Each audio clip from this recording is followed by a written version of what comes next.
اے پاک پروردگار، ہمیں بھی ان لوگوں میں شامل فرما لے جنہیں تو ہدایت فرماتا ہے اور وہ صراط مستقیم پر چلتے ہیں، جو توبہ کرتے ہیں اور جن کی توبہ تو قبول کر لیتا ہے، جو تیرا خوب شکر ادا کرتے ہیں اور جن پر تیرا خاص کرم ہوتا ہے۔ آتش دوزخ نہ دیکھ غضب سے مجھ کو، بڑا رحیم ہے وہ جس کا گنہگار ہوں میں۔ رسول پاک صلی اللہ علیہ وآلہ وسلم نے فرمایا، تمہارے دنوں میں سے سب سے فضیلت والا دن جمعے کا دن ہے، بس تم اس دن مجھ پر کثرت سے درود پاک بھیجا کرو، اس لیے کہ تمہارا درود مجھ پر پیش کیا جاتا ہے۔ شیخ سعدی رحمۃ اللہ علیہ سے کسی نے پوچھا، حال کیسا ہے؟ جواب دیا، اللہ تعالیٰ کی نعمتیں کھا کھا کر دانت ٹوٹ گئے ہیں، مگر زبان اس کی ناشکری سے باز نہیں آئی۔ یا اللہ رب العزت اس جمعے کو رحمت، مغفرت اور ہماری نجات کا ذریعہ بنا دے۔ اور ہاں، اللہ تعالیٰ کے نزدیک جمعہ کی اہمیت عید الفطر اور عید الاضحیٰ سے زیادہ ہے۔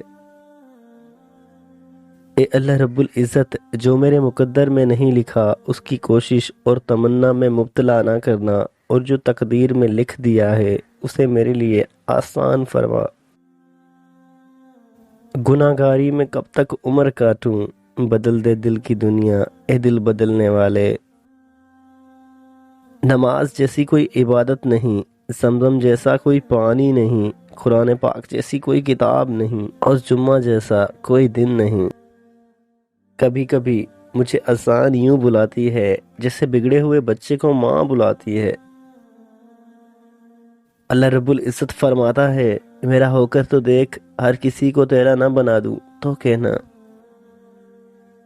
راستے مشکل ہی سہی، مگر مجھے میرے اللہ پر پورا یقین ہے۔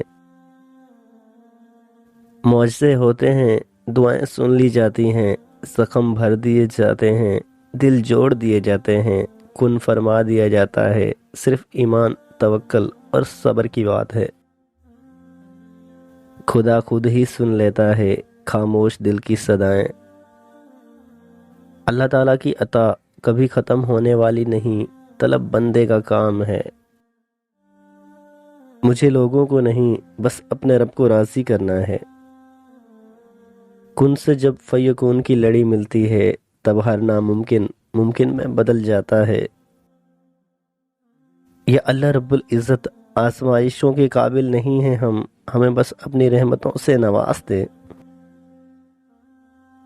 اے بلندیوں کے بادشاہ، ہمارے دل کو شیطان کے شر سے بچانا، صرف اور صرف اپنی رضا کا غلام بنانا۔ اے رب پاک، ہم سب کو ہمیشہ خوشحال اور آباد رکھنا۔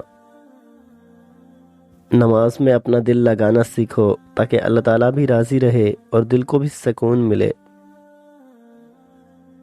جائے نماز وہ واحد جگہ ہے جہاں رو بھی لو تو سامنے والا تماشا نہیں بناتا۔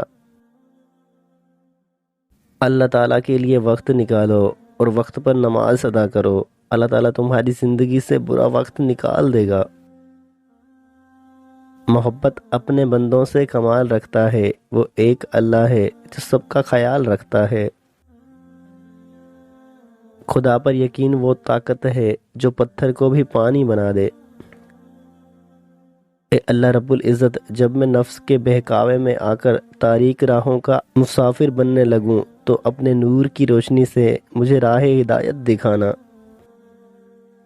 جب نصیب لکھنے والا ہمیں 70 ماؤں سے زیادہ پیار کرتا ہے تو ہمارے نصیب خراب کیسے ہو سکتے ہیں بھلا؟ جب اللہ تعالیٰ نے کچھ تمہارے دل میں ڈالا ہے تو یقین رکھو نصیب میں بھی وہی ڈالے گا۔ اللہ تعالیٰ جو بھی کرتا ہے اچھے کے لیے کرتا ہے، تم نہیں جانتے مگر وہ خوب جانتا ہے۔ موت گولی سے آئے، بستر پر آئے یا پھر کرونا وائرس سے آئے، دعا ہے مرتے وقت ایمان سلامت ہو اور کلمہ شہادت پڑھنا نصیب ہو۔ لوگ کہتے ہیں پیسہ رکھو، برے وقت میں کام آئے گا، میں کہتا ہوں اللہ تعالیٰ پر کامل یقین رکھو، برا وقت ہی نہیں آئے گا۔ خاموشی ایک ایسی عبادت ہے، فرشتہ اسے لکھ نہیں سکتا، شیطان اسے بگاڑ نہیں سکتا، اور کوئی اسے جان نہیں سکتا۔